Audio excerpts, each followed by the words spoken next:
Hello friends, तो मित्रों आज आप वीडियो में धोरण 8 गुजराती मीडियम सब्जेक्ट हिंदी तेमा लेसन नंबर 6 तूफानों की ओर जेना लेखक है शिव मंगल सिंह सुमन।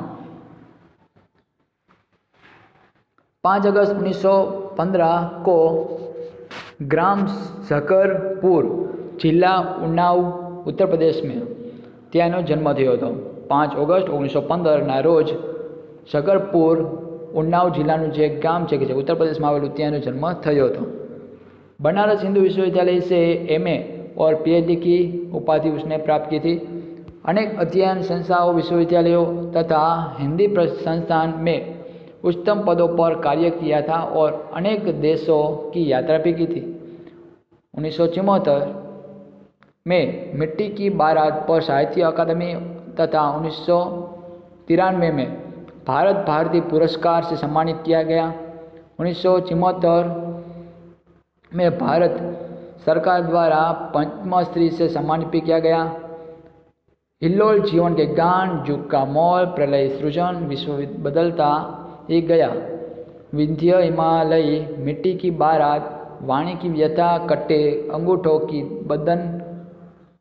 बंधन वारे, उद्यम और विकास, प्रकृति, पुरुष, कालिदास, इन सभी उसने कविताएं लिखी थी। प्रस्तुत कविता में कवि शिव मंगल सिंह यानी कि सुमन, जो उसका उपनाम है, ने सदा संघर्ष में रहकर अपने लक्ष्य की ओर आगे बढ़ने की प्रेरणा दी है। जिस तरह आग में रहकर सोना निखरता है, उसी तरह बाधाएं हमें जीने की नई राह दिखाती है तथा आगे बढ़ने के लिए हमारे इरादों को मजबूत बनाती है। इस कविता में धैर्य, गतिशीलता, साहस और संघर्षरत रहना जैसे मूल्य उजागर किए गए हैं। प्रस्तुत काव्य में कविए शू कह્યું છે કે આપણા જીવનમાં જે મુશ્કેલીઓ આવે છે એ જ આપણને નવી રાહ એટલે કે નવો રસ્તો જીવનનો બતાવે છે અને આપણને આગળ વધવા માટે આપણા જે ઈરાદાઓ છે એને મજબૂત બનાવે છે। जीवन में संघर्ष करवो जोईए अने आ कविता द्वारा धीरज, गतिशीलता, साहस अने संघर्ष में रहेवू एवा मूल्यों ने वधारे उजागर करवामां आव्या छे। तूफानों की ओर घुमा दो नाविक निष्पतवार, आज सिंधु ने विश्व उगला है, लहरों का यौवन मचला है, आज हृदय में और सिंधु में साथ उठा ये ज्वार। तूफानों की ओर घुमा दो नाविक निष्पतवार, हे नाविक तूफानों सामनो करवा माटे तारू शुकान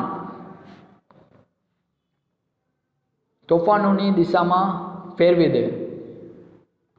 आजे समुद्रे झेर झोक्यु छे एटले तारी जे होड़ी छे एने तू तोफानों की दिशा में फेरवी दे। आजे समुद्रे झेर ओक्यु छे एटले के समुद्र दरियो छे आजे ऊंचा मोजा छे वेड़ावे छे, विकट परिस्थितिओ उत्पन्न करी छे, मोजा पण उछळीने तारी नौकाने गળી जवा मागे छे एटले के तारी जे होड़ी छे एने डूबावा मागे छे, समुद्रमां भरती आवी छे। तेम कविना हृदयमां पण भावनाओनी भरती आवी छे एम कहे छे। लहरों के स्वर में कुछ बोलो, इस अंधड़ में साहस तोलो, कभी कभी मिलता जीवन में तूफानों का प्यार, तूफानों की ओर घुमा दो नाविक निष्पतवार।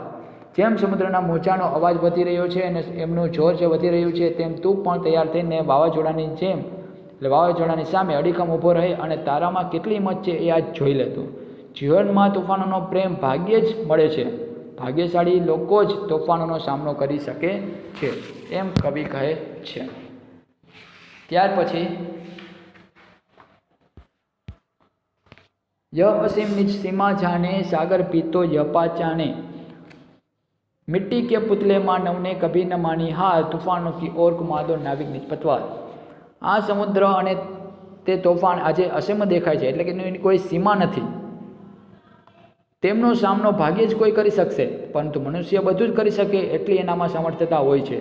एटले कवि कहे छे के हे नाविक तू तारी नाव लईने નીકળી पड़ अने सागरने देखाड़ी दे के मानवी माटीनुं पूतळुं होवा छतां समुद्रनी सामे हारी शके एवुं नथी, एवं तू तारी ताकतथी बतावी दे। मनुष्य क्यांय पण पोतानी हार मानी नथी। सागर की अपनी क्षमता है पर मांझी भी कब थकता है, जब तक सांसों में स्पंदन है उसका हाथ नहीं रुकता है, इसके ही बल पर कर डाले सातों सागर पार तूफानों की ओर घुमा दो नाविक निपतवा। हे नाविक तारू शुकान तूफानोनी तरफ फेरवी दे। समुद्રની પાસે તેના મોજાની તાકાત છે, પણ નાવિક પાસે તો હિંમત અને આત્મવિશ્વાસ બને છે. થાકને તે ગણકારતો નથી. જ્યાં સુધી નાવિકનો શ્વાસ ચાલી રહ્યો છે ત્યાં તે પોતાની નૌકા આગળ ધપાવતો જ રહેશે. એ નાવિક, તે તારી હિંમત તાકાતના બળે સાતે સમુદ્રો પાર કર્યા છે, માટે પોતાની નૌકા સાથે તું આગળ વધતો રહે. એ નાવિક તારું શુકાન તોફાનોની तरफ फेरवी दे। ત્યાર પછી શબ્દાર્થ જોઈએ तो नाविक यानी नाव चलाने वाला, मल्ला मांझी भी कहते हैं उसको, नीचे यानी अपना, पतवार यानी नाव चलाने वाली एक लकड़ी, चप्पू, ज्वार यानी कि तूफान समुद्र में पानी का बढ़ना, अंधड़ यानी आंधी तूफान, असीम यानी सीमाहीन जिसकी कोई सीमा न हो, क्षमता यानी शक्ति, योग्यता, स्पंदन यानी चेतना, धड़कन, बल पर यानी सहारे। अब क्या करना है, इसको उच्चारण करना है अपने आप। उसके बाद प्रश्नों के मौखिक उत्तर दीजिए।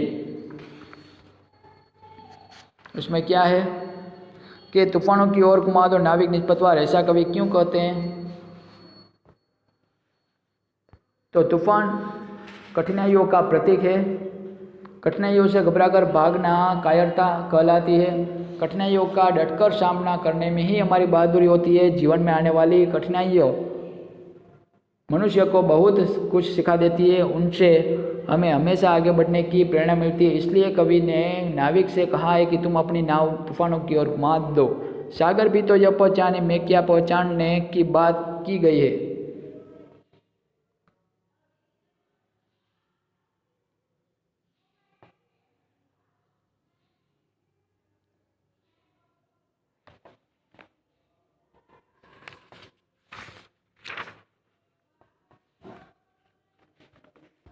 सागर भी तो यह पहचाने, इस वाक्य में मनुष्य के साहस और शक्ति की बात की गई है। कवि कहना चाहते हैं कि ऐसी कोई कठिनाई नहीं है जिसका हल मनुष्य के पास न हो। उसके बाद समस्या आने पर हमें क्या करना चाहिए? तो समस्या आने पर हमें कभी भयभीत नहीं होना चाहिए, शांति और धीरज से समस्या का उचित उपाय खोजना चाहिए। इस अंधड़ में साहस तोलो का क्या अर्थ है? तो इस अंधड़ में साहस तोलो का अर्थ यही है कि यह तुम्हारे साहस की परीक्षा का समय है। ऐसे कठिन समय में ही मनुष्य को अपने आप को परखने का मौका मिलता है। उसके बाद कविता को पढ़कर उसके नीचे दिए गए प्रश्नों का उत्तर दीजिए। किताबों में ये पहले आपको कविता जो दी गई है वो पढ़नी है। उसके बाद किताबों में कौन सा चौचा आता है? कौन चौचा आता है? तो इसमें आएगा चिड़िया। उसके बाद किताबें किस किससे सुनती है? तो परियों के किससे सुनती है। किताबों में किसके लौलाने की बात की गई है? तो खेतियाँ। उसके बाद नीचे दिए गए शब्दों का वाक्य प्रयोग कीजिए। तो परियाँ यानी कि परिया स्वर्ग में रहती है। उसके बाद किस्सा, तो राम ने मुझे एक किस्सा सुनाया। संसार, उद्यम से आप संसार में 4 चांद लगाए जाएंगे आपके। उसके बाद है भरमार, यानी मेले में खिलौने की भरमार थी।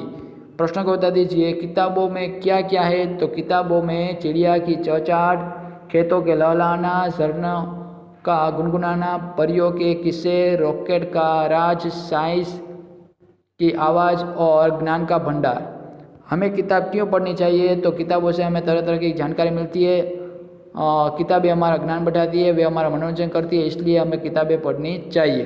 उसके बाद किताबों में ज्ञान की भरमार, ऐसा कभी क्यों कहते हैं? तो किताबों से हमें इतिहास, भूगोल, नागरिक आदि का ज्ञान होता है। विज्ञान का ज्ञान भी हमें किताबें देती है। धर्म और अध्यात्म का ज्ञान भी पुस्तकों से ही हमें मिलता है। हमें पुस्तकों से विविध विषयों का ज्ञान मिलने से हम कह सकते हैं कि किताबों में ज्ञान की भरमार है। इस काव्य का उचित शीर्षक क्या है? तो किताबें।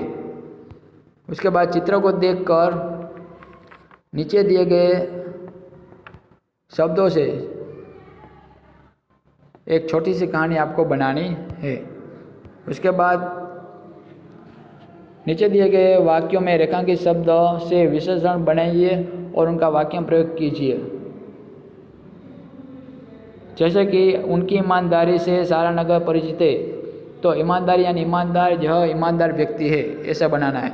हमारी अमीरी लोगों को उपयोगी होगी। तो अमीरी से अमीर, इस होटल में अमीर लोग आते हैं। ऊंचाई यानी कि ऊंचा, तो योग्यता से ही ऊंचा पद मिलता है। वीरता तो वीर, शिवाजी वीर पुरुष थे। बुराई का बुरा, हमें बुरे लोगों से दूर रहना चाहिए। कहावतों का वाक्य में प्रयोग कीजिए। उल्टा चोर कोतवाल को डांटे। उल्टा चोर कोतवाल डांटे यानी गलती तुम्हारी है और दोष तुम मुझे दे रहे हो। अरे वाह! उल्टा चोर कोतवाल को डांटे। न रहेगा बांस न बजेगी बांसुरी, यानी टीवी के कारण तुम लोग पढ़ नहीं सकते। तुम्हारे लिए यही अच्छा रहेगा कि टीवी ही निकाल दिया जाए और न रहेगा बांस न बजेगी बांसुरी। और 4 दिन की चांदनी फिर अंधेरी बाद। रामू को सिर्फ 2 महीने के लिए नौकरी मिली थी। 2 महीने होने पर रामू ने कहा कि 4 दिन की चांदनी फिर अंधेरी रात। अब पछतावे होत क्या जब चिड़िया चुग गई खेत। तो राकेश परीक्षा में उत्तीर्ण हो गया था। परीक्षा के लिए पर्याप्त परिश्रम न करने पर पछतावा हो रहा था उसे। उस समय आलसी बेटे से पिता ने कहा कि अब पछताए होत क्या जब चिड़िया चुग गई खेत। स्वाध्याय प्रश्नों के उत्तर लिखिए। कवि ने मनुष्य की किस विशेषता की ओर इशारा किया है?